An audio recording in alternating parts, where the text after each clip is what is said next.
and a family desperate for her return. We need you. We love you. Please, just come home. What happened to Shelby Wilkie? Sheriff's detectives believe Wilkie left her house at 7 a.m. Her husband believes she may be struggling with postpartum depression. And what secrets was she keeping? She said, Michael and I got in a fight, and he grabbed me, and he leaned me over a table. I think I passed out. I turned around to my husband, and I said, she ran. I know she ran. But clues point to something more sinister. There was actually the silhouette of a human body slumped against the wall. Police circle in. Just let it go. Just let it go. But the mystery remains. There was no body, no murder weapon, no DNA whatsoever. Was she missing or murdered? Welcome to 2020 on ID. I'm John Quinones. Shelby Wilkie had always been the kind of woman to take control of her life. She'd always had a plan. And finally, the pieces were all in place. Career, husband, and a brand new baby girl. So when she vanished one January day, the question was, had she been planning that too? And if so, why? As Matt Gutman first reported in 2015, it turned out her perfect life wasn't so perfect after all. And Shelby was in a desperate race to escape before it was too late. 5, 4, 3, 2, 1. New Year's Eve, a time for new beginnings and new hope. Happy New Year! In the first moments of 2012, while these revelers thronged Times Square, Shelby, cute. 38-year-old Shelby Wilkie was having a much quieter evening in a much quieter place, 700 miles south in Asheville, North Carolina.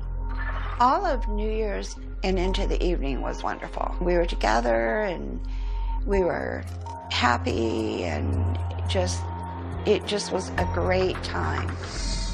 At the stroke of midnight, Shelby is at home with her husband Michael. That's them sharing a tender moment in this home video. They'd connected on an online dating site. He was tall, dark, and handsome. She was excited about this guy. He was a great catch, Oh, right? yeah. And I think she called him a Prince Charming at one time. She goes, it's like a Prince Charming. Look at all he does for me, and he's great. A portrait of stability. Wilkie's held down the same job for 16 years in manufacturing. He owns a home, a regular guy who loves the Atlanta Falcons and fantasy football. Yeah, she goes, he's got to be a great guy. They live in this two-bedroom ranch in a cul-de-sac on Moody Street, where Christmas has come early. Baby Sydney is born, the daughter Shelby had always wanted. Carried her everywhere, wanted to be with her, regretted really having to go to work. She missed her so much, and she just was in love with Sydney. She wanted to be married. She wanted a family. That was her whole goal in life.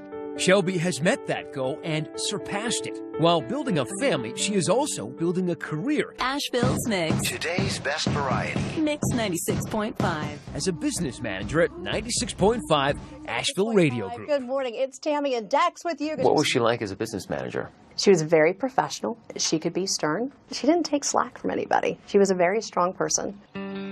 Shelby's parents, Jan and Bill Sprouse, say she's been that way since she was in diapers. You knew she was in the room. A force of nature. Yes. Absolutely. Shelby liked to be in charge. Here she is leading the singing at her own birthday party. Happy birthday to you. Your parents describe your sister as the cruise director. Yeah, she kept things organized, kept things on task. She had everything set up, and all we had to do was show up, basically.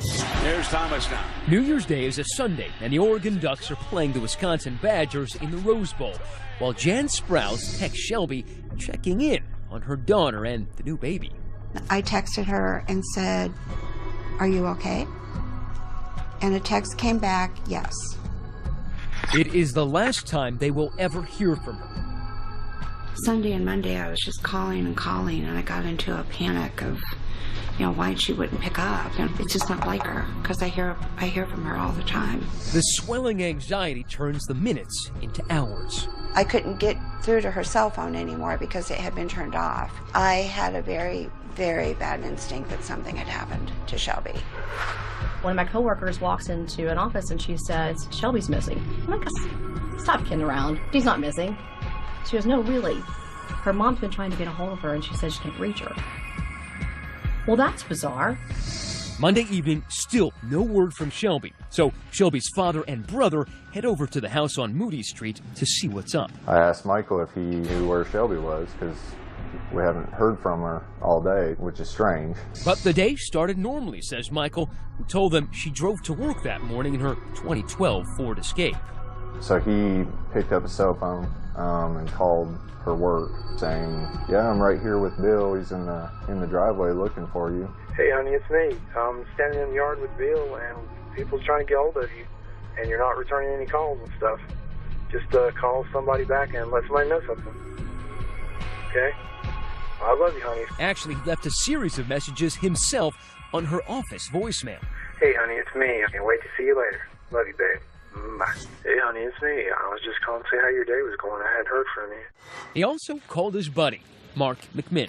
He just said that she'd run off and left, that she just went to work and didn't come back home. After 2 more hours of radio silence, Bill makes a call of his own. Henderson County 911. Yes, ma'am. My daughter's been missing since noon yesterday. Shelby's car is gone, as is the Tiffany bracelet her mother recently gave her. She never left home without it. We were all out looking. I mean, just didn't know what else to do. Henderson County authorities are searching for a woman who left home early yesterday morning and hasn't been seen since. Of course, the vanishing of Shelby Wilkie causes the cops to consider foul play. That's where Detective Sonia Matthews enters the picture. This was a true missing persons case, and my gut just said, no, this is really serious. How are you feeling? You don't have to have seen the hit movie Gone Girl to know that when a wife goes missing, the cops' first questions are for the husband. We understand there are concerns about your wife. I don't know where my wife is. The patrol officer came here to check things out. They didn't see anything. Right. Michael Wilkie invites the officers into the house. And then we asked him, do you mind if we look around? And he was fine with it. He said, absolutely no problem. He answers all of their questions. Little Sydney was sitting on the coffee table in her car seat, and he invited us to sit down and talk to him right here in the front room.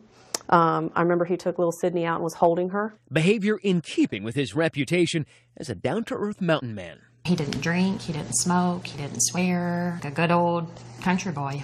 Yeah. That had been here his whole life. That's why the Sprouse embraced their new son-in-law. Here's the clan in happier times, opening presents on Christmas Day. Perfect. I love it. Stuff in here. Family, husband, job, baby. If Shelby Wilkie has it all right here in Asheville, then where has she gone? Michael now goes on TV, desperate for answers.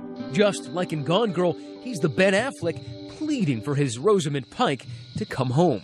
I love my wife so much. We have a daughter together. I mean, we have a wife together. I mean, just want her to come home. We need you. We love you. Please, just come home. Michael suggests the new mom had emotional problems after giving birth. Her husband believes she may be struggling with postpartum depression. As Detective Matthews works the case, she learns that the mystery's first clues are to be found in moments not captured on home video. Probably a mess here. When they come to light, they reveal a young mother who made a secret New Year's resolution, and another woman convinced she knows why this girl had gone. And I turned around to my husband and I said, she ran. I know she ran. Stay with us.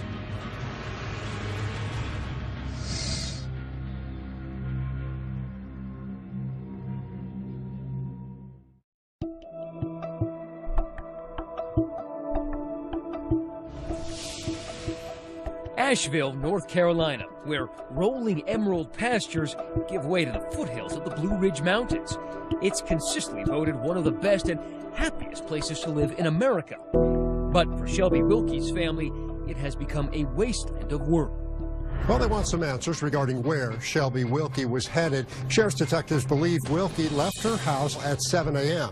We were all out with flyers, and it was a picture of Shelby and Sydney, and, you know, can you help me find my mommy? It was really hard on everybody. I mean, we all started to get really worried. Police join them. Choppers hunt the skies. Scuba divers comb the riverbeds. I remember tapping every resource we could. The state highway police and their helicopter, cadaver dog, search and rescue teams were employed. The results? Nothing. They say they need some leads to help find her. Local news stations, including our affiliate WLOS, elicit tips from the public. Sightings of a brunette woman at the wheel of a black Ford Escape. A similar vehicle parked in front of this pawn shop. A woman matching Shelby's description in the checkout line at Walmart. We took all of them serious and we investigated all of them. 4 p.m. Wednesday, January 4th. 2 days after Shelby is reported missing, the black Escape is found in the parking lot of the J&S cafeteria across the road from the Asheville Regional Airport. 90 miles away in this woman's head, an alarm bell starts blaring. Shelby's on the run. They said that she might have flown out of the airport. So I think, oh, well, she really got away. Amanda Casey was Michael Wilkie's wife before Shelby. That marriage had produced a beautiful daughter and plenty of happy memories. You guys got dressed up. He was a Confederate officer. You were a Southern belle. Looks like fun. It was. Did you guys have laughs while you were doing this? Sure. So you had a good sense of humor. Definitely. Very charismatic. But like the Confederacy, Amanda's marriage eventually became a lost cause. Because he was so good at masking. It was like Jekyll and Hyde, two personalities, and you didn't know which one you would get. How nice was the Dr. Jekyll? Very nice. And the Mr. Hyde? Terrible. Not somebody you'd want to meet. It was like his eyes went dark and his facial expression, he had none. You guys had a pretty big argument when you were pregnant with the daughter you had with him. Mm-hmm. The argument escalated and he was physically abusive. What does that mean, physically abusive? He grabbed me around my throat and slung me around our bedroom, and my shoulder went through and made that hole in the sheetrock in the bedroom. She never filed charges, and she says the psychological abuse left a far bigger dent. So one night, she decided to flee, even though it meant leaving her 3-year-old daughter behind.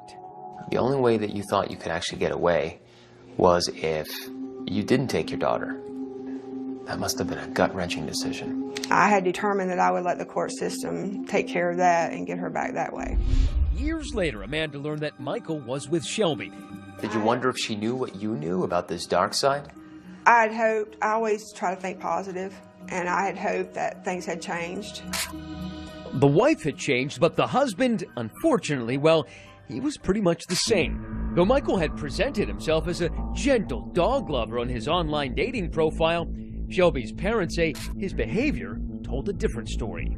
Shelby had her dog Kobe that, she adored. And I think it would be about the first week or so they got married. She called me in a panic and said that Kobe was missing. And she had called Michael, and he seemed concerned, and oh my goodness, and I think it was the next day or so that a lady called her and said that she thinks she may have her dog. And she explained to her that her husband is a truck driver and had been coming home and saw somebody trying to push a dog out of a truck and thought the dog was being abandoned. This lady's husband described Michael's truck exactly and described him, the person he saw push the dog out. A week later, Shelby files for a restraining order, and more of Michael's unattractive personality traits are revealed. Shelby said Michael attempted to restrain me from leaving for work, tried to forcefully remove my wedding ring from my finger, broke my fingernail, door of car, and scratched my arm. So she was beginning to see after marriage things that she had not seen before. Still, Shelby immediately dropped the charges and kept the abuse a secret. Why did she go back? Because Shelby was a very loving, believing, trusting person. He had an ability to cry and to beg and to, I love you, this was a mistake. And so he could turn his emotions on a dime. Yes. Oh, completely. Just a very master at manipulation. And apparently he was also a master at trying to control Shelby's social life. We're radio people. We go out and we, go out and have dinner together. We have celebrations and stuff. He wouldn't let her go. She wasn't allowed to go. There was only one event that we went to that he showed up, but she couldn't walk more than like 2 feet away from him. He made sure she was right there.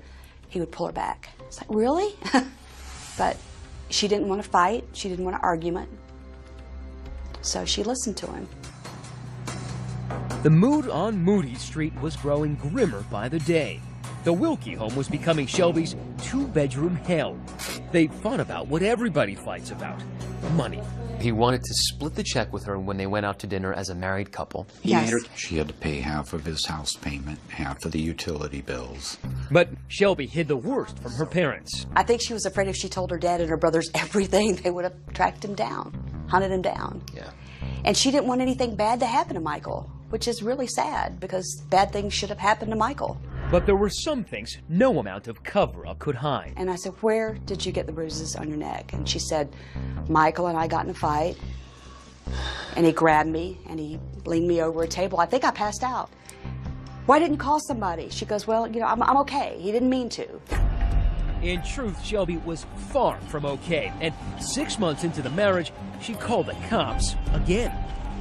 The warrant says Shelby had bruises and cuts on her face and hands. Michael grabbed her and threw her down when she reached for an alarm keypad. This time, Michael was charged with assault. He avoided jail time by agreeing to attend anger management classes at Mainstay, a domestic violence prevention agency. 8 months later, they welcomed a new life, their daughter Sydney, and Shelby hoped a new start. But just 11 days after the birth, another call to police. This time, the tables have turned. It's Michael complaining about Shelby. 911. Yes, I was wondering if you could send someone here. My wife is drinking and she's acting crazy. I just want you to take and just get her out here. You have been drinking. There's an empty bottle of champagne in the garbage. Michael, let's head that way, okay?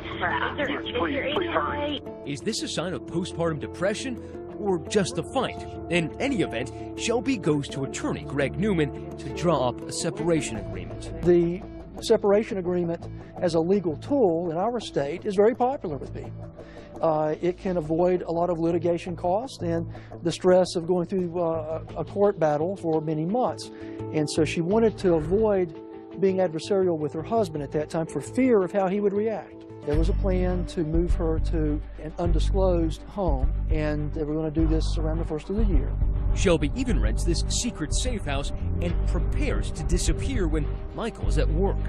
Then a couple of months before the vanishing, she makes a cryptic phone call to, of all people, Michael's ex, Amanda. And she said, I just want to ask you some things about Michael. Is that okay? And I said, Shelby, if there's anybody that knows what you're going through, it's me. And I said, I can't talk to you right now. I've got an appointment I've got to get to. But I said, please call me back. I literally slept with my cell phone. That next call never comes. The next time Amanda hears Shelby's name, it is on the TV news. 38-year-old Shelby Wilkie is a new mother. And her ex-husband's teary plea for Shelby to come on home. We need you. We love you. Please, just come home. And I just sat there and looked. Did you think maybe she got away? Maybe Yeah. she finally did it. Amanda is convinced that history has repeated itself. Michael Wilkie's abuse has driven another wife to flee at any cost, even if it means leaving a child behind. And I turned around to my husband and I said, she ran. I know she ran. But Shelby hasn't turned up at that safe house or anywhere else for that matter. And now, Shelby's family and Detective Matthews see something scarier. Take another look at Michael's weepy press conference. Do you see what they see? Stay with us.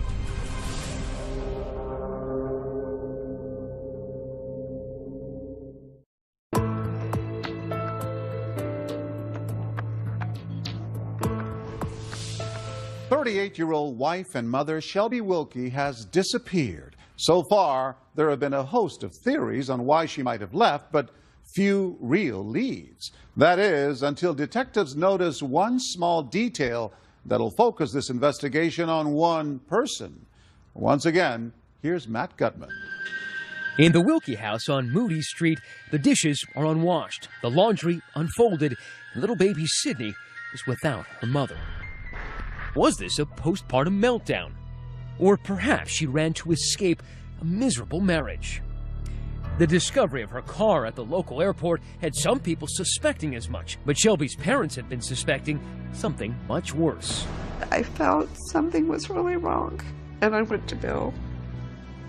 And I said, something's not right. Something is really not right. That gnawing fear had begun back on Sunday, New Year's Day, 24 hours before they reported her missing. And it was all because of those final text messages. I texted her and said, "Are you okay?" And a text came back, "Yes." And the blood drained from my body for some reason. I had the worst feeling I can ever imagine. Why? Because it was just yes. She would never say just yes. What would she write? She would either say, "I'll call you in a minute, love you." She would tell me more. The Sprouse knew Shelby's marriage to Michael Wilkie was on the rocks. They had even helped Shelby set up that secret safe house. So when her phone went dark, they started to panic. If you felt something was so wrong, why not just go over there? Up until this point, there was not, danger. I don't think normal people think, well, maybe he's, really hurt her bad and she can't communicate. When Bill finally did swing by the house Monday, Michael had assured him that Shelby had left for work safe and sound Monday morning. He'd even left messages for her there. "Hey, honey, it's me. I was just calling to see how your day was going. I hadn't heard from you. Hopefully you're not working too hard." And he'd cooperated fully with Detective Sonia Matthews when she came out to the house on Tuesday. So it was just about noon when you drove down this street for the first time? Yes. Did you see anything suspicious? No. So you walked up here, he answered the door. He said, "Sure, come right on in." Again, Michael's attitude is that of a bereft husband, the guy who wept on TV, baby Sydney in his arms. Just want her to come home. But the detectives couldn't help but notice what the camera also did. Those scratch marks on Michael's face. We see what appears to be scratch marks around his eyes and on his cheek. And it's indicative of a struggle, maybe. Quite possibly. It's just too suspicious. So the cops comb the house, looking for anything incriminating. They look in drains for blood or cleaning fluid, in closets, in storage containers. We looked everywhere that a human body could be. We didn't see anything suspicious. But now the detective is starting to think Michael's relationship with the truth is as troubled as his relationship with Shelby. For starters, his story about Shelby going to work on Monday, that was January 2nd, the New Year's holiday. It did not hold water when we looked into it because that was a holiday. It was a scheduled holiday for Shelby's place of employment. There would have been no reason for Shelby to go into the office. As for the theory that Shelby may have fled to escape her crumbling marriage, well, immediately after leaving the house on Moody Street, Matthews checks Shelby's bank and phone records. There had been absolutely no activity on her cell phone since Sunday evening, and there had been no other activity on her bank account. That tells us she really didn't plan on doing anything because she hadn't prepared for it or had the means to travel anywhere. We made a point to look at all the things Shelby might have taken with her had she decided to leave or go on an unannounced trip overnight. Her toothbrush was there, her makeup was there, her personal hygiene items were there. She really had taken nothing with her. And while it's true that Shelby's Ford Escape is found Wednesday near the airport, police also find this. After we observed what we thought was Shelby's car turn into the parking lot, within approximately a minute's time, we see this figure continue to walk purposefully. That figure is impossible to identify, but it sure isn't Shelby. We picked up a different camera. We see them approach the side of the taxi and get into the last taxi in the row. That taxi leaves and exits the airport. Michael voluntarily accepts a request to come in for a polygraph. He fails miserably. I could not give Michael a grade on his polygraph, but I would say that based on the fact that he showed clear signs of deception when he took the polygraph, we knew that he was hiding something from us. And yet, when a cadaver dog sniffs through Shelby's car and Michael's truck, nothing. There's still no sign of the missing mom, dead or alive. At that time, we did not find anything significant. By Wednesday afternoon, the team is back at the Wilkie home with a search warrant and, again, mirroring the movie Gone Girl. Because our guys did a luminol test, and I'm sorry to tell you, but that kitchen lit up. They brought luminol, the chemical solution which can detect the presence of blood even after it's been cleaned up. When you turned out the lights, you sprayed everything with luminol, what did you see here? About right in here, there was actually the silhouette of a human body slumped against the wall, and you could see the knees, you could see the hips, you could see the shoulders, you could see the head, and it just looked like a human body that had slumped as if in death. It is the eureka moment of the investigation. Did that affect you, seeing that silhouette of a body slumped against the wall here? It was shocking. I think what affected me even more than seeing it was the reaction of seasoned SBI agents that were in the room. They were shocked as well. It's just something nobody had ever seen before. And by Thursday, cops still haven't found Shelby Wilkie, but they sure have more questions for Michael Wilkie. He had done something with her, and our goal at that point was to try to figure out exactly what he did. When we come back, I mean, honestly, I don't know. Michael Wilkie in the box and on the hot seat, turning on the waterworks once again. And You're not the only one we're looking at, okay? is another suspect about to emerge. He told me if I ever sit there and told anybody about that he would kill me. Stay with us.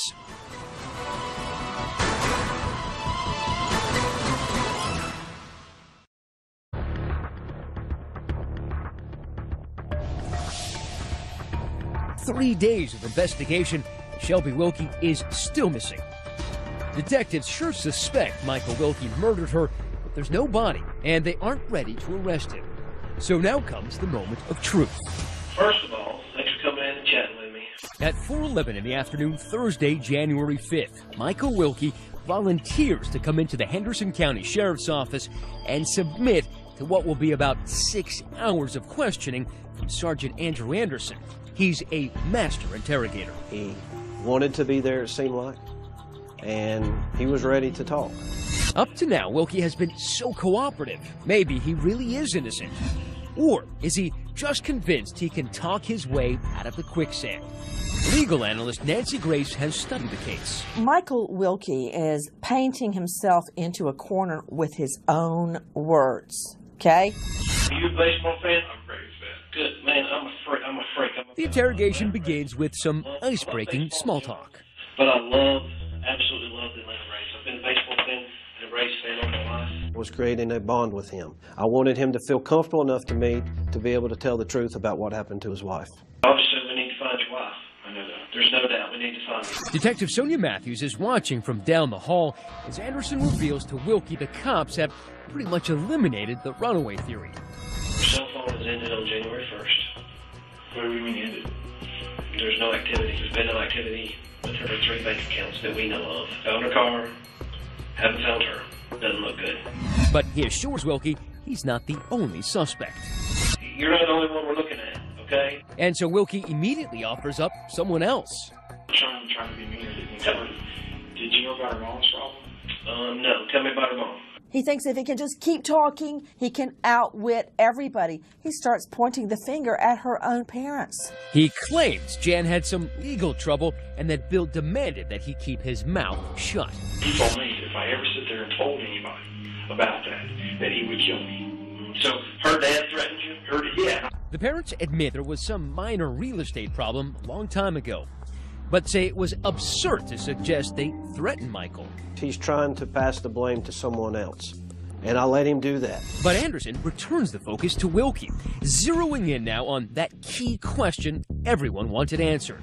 How did he get those scratches on his face? This is a hallway. The master bedroom's back in this area, and there's like a half bath. They go through New Year's Day hour by hour, drawing where Shelby and Michael were in the house, and slowly Anderson gets Wilkie to abandon that theory that Shelby ran off. He chose where the crime scene was without me even taking him there. He pointed that position out.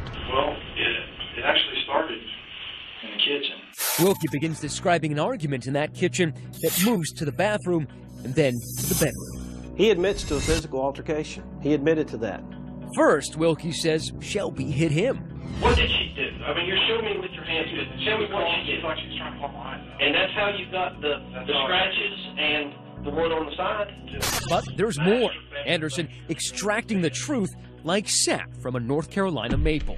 For the first time, Wilkie admits he hit Shelby. I mean, I pushed her back, and I'm just kind of like, just cut, stop. You know, she's like, oh, I think my nose is bleeding. When people start admitting things such as she had a bloody nose, they feel like they're not incriminating themselves, but you know the truth. The closer to the truth, the more emotional Wilkie gets. Just let it go. Just let it go. He weeps and yelps, but still denies killing Shelby. He has no idea where she is. The weight of the world is on your shoulder. How did she die? How did she die? How did she die? What happened in there? Tell me. Tell me. But he's about to learn just how much evidence the detectives have already. For example, remember that luminol? The chemical that shows blood spatter even after it's been cleaned up? I'm telling you what's been found there last night. On this wall, there is basically an outline of a human body that had been on the knees up against the wall in human blood. Nobody knows causes that. Can you not tell that we know what they're going to happen? I didn't take and kill her. You didn't take and kill her. What? No, I didn't. Where did all that blood come from then? There's a Hail Mary.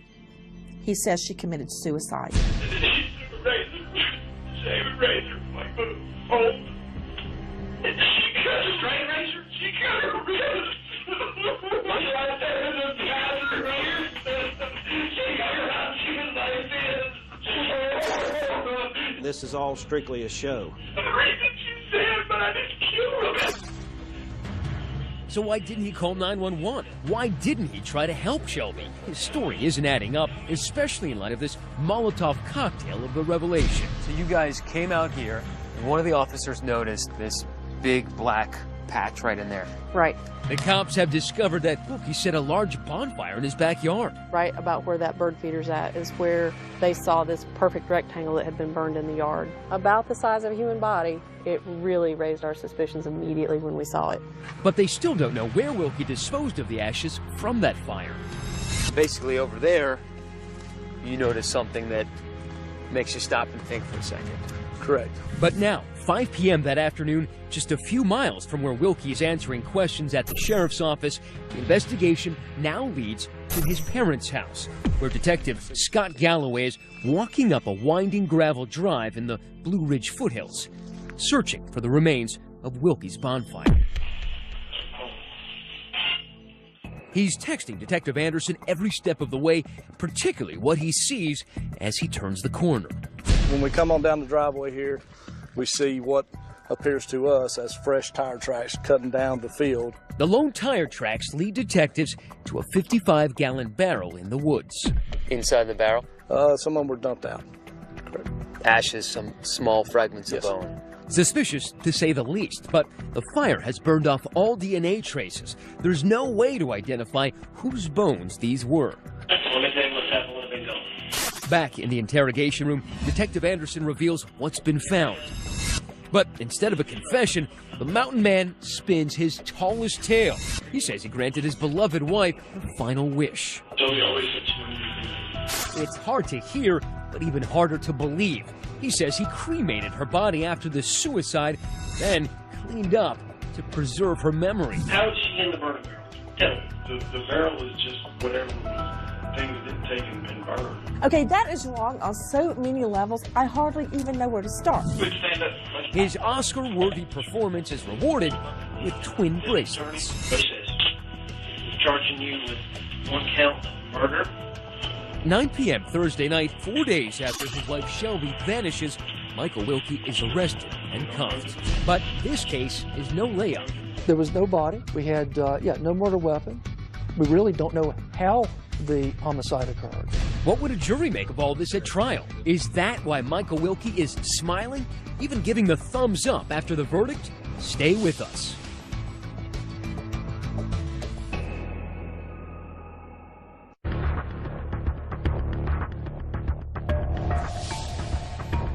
He's charged with killing his wife and then burning her body.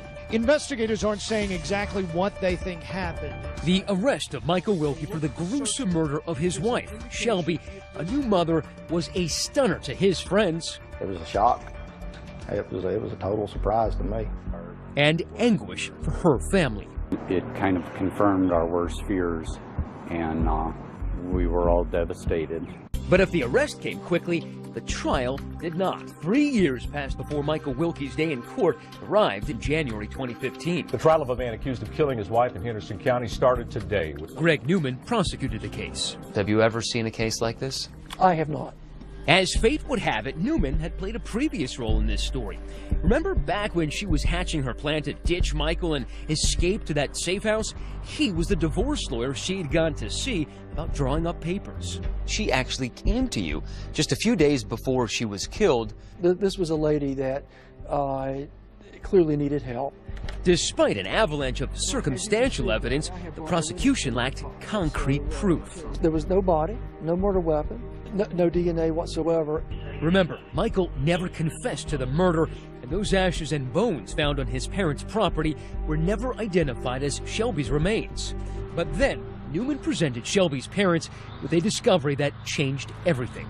We were called in shortly before the trial by Greg Newman, and he pulled out a charred bracelet and asked if we recognized it, and right away I did. It's what I gave Shelby. That beloved Tiffany bracelet, Shelby never took it off. And it was the only shred of proof really connecting Shelby to the remains. Yes. How significant was linking the bracelet to the murder? Very significant, because in this day and age, juries expect and want to see some type of forensic proof. Now armed with that proof, Newman lays out the story of what really happened to Shelby Wilkie. January 1st, Shelby's New Year's resolution to leave Michael, taking baby Sydney with her, leads to a physical altercation and those scratches on Wilkie's face. The luminol test indicates what happened next. Michael Wilkie savagely killed his wife, while baby Sydney was in the next room. As her family tries to reach her later that day, it's actually Michael texting those replies on her phone. I especially love it when defendants get a hold of their victim's cell phone and text in their place. That night, he drags his dead wife through the house, out to the backyard, where he incinerates her body in that suspicious bonfire. Clearly, to burn a body where there's little to nothing left, it would have to be a fire of some impressive size. To cover up the crime, he scrubs the house spotless and later drives a barrel of charred remains to the back of his parents' property. But he still has to explain Shelby's disappearance, so he concocts the runaway theory by driving Shelby's car to the airport early Monday morning. That's him in the security camera footage. You see a figure right here approaching the taxi cab stand. To mask his role in Shelby's vanishing, Wilkie then leaves those concerned voicemails at her office on Monday. People's trying to get hold of you, and you're not returning any calls and stuff. Just call somebody back and let somebody know something. The performance capped off by those crocodile tears shed for the TV cameras that Wednesday. Baby Sydney front and center, Wilkie pushes the runaway theory on the public. If she doesn't feel like taking and reaching out to somebody, then nobody can help her if there's something going on. When you look at the clip of Wilkie begging for his wife's safe return, and you see his hands on her little baby, Sydney, to think those murderous hands holding that little baby, it made my skin crawl. As for the defense's case, Wilkie's lawyer stuck to the improbable story that Wilkie had tried to sell during his interrogation after the cops had literally reduced the runaway theory to ashes. Shelby committed suicide. The jury's judgment was swift and sure. They returned with a verdict in just 32 minutes, finding Michael Wilkie guilty of first-degree murder. Michael Wilkie was sentenced to life without parole. And then Michael Wilkie does something inexplicable. He gives the thumbs up sign as he goes off to spend the rest of his life in prison. We felt very satisfied to get this conviction. We felt that we had achieved justice for Shelby, and that we brought some measure of closure for this really wonderful family. There was a feeling of joy and happiness that he was going to spend the rest of his life in prison. I'm glad he is where he is. You know, he's still living and breathing, getting 3 meals a day. And Shelby doesn't have her daughter, and Sydney doesn't have her mom. For her family, what happened to Shelby is a tragic reminder of the horrors of domestic abuse. I think there's a misconception that, you know, abuse has to be physical, and it really doesn't. I mean, and you can see how fast it escalates from just mental abuse and maybe control or jealousy to murder. We're hoping that when other women who may be in a bad situation see Shelby's story, that will help them make the decision to get out of a bad situation. The family has now focused on the welfare of little Sydney, inspired by a heartbreaking note they discovered, Shelby writing her newborn daughter. I have been dreaming of holding you for a long time, and now my dreams have come true. You are the most beautiful little girl I've ever seen, and you are my precious angel. Sydney, now 3 years old, is in the process of being adopted by Shelby's brother Bill Love you, Daddy. I love you too. and his wife Stacy. They have no plans to take her for a visit with her father in prison. He doesn't deserve to ever see her beautiful face. To have her has been the easiest, greatest thing in the world. Shelby referred to her as her angel, and we all feel she really is a little angel because she's kept our family together and given us reason to smile. Love you. Love you. As of 2015, Michael Wilkie is appealing his conviction. Shelby's family reports Sydney's last name has already been changed, and she's doing well. I'm John Quinones. Please join us next time for another edition of 2020 on ID.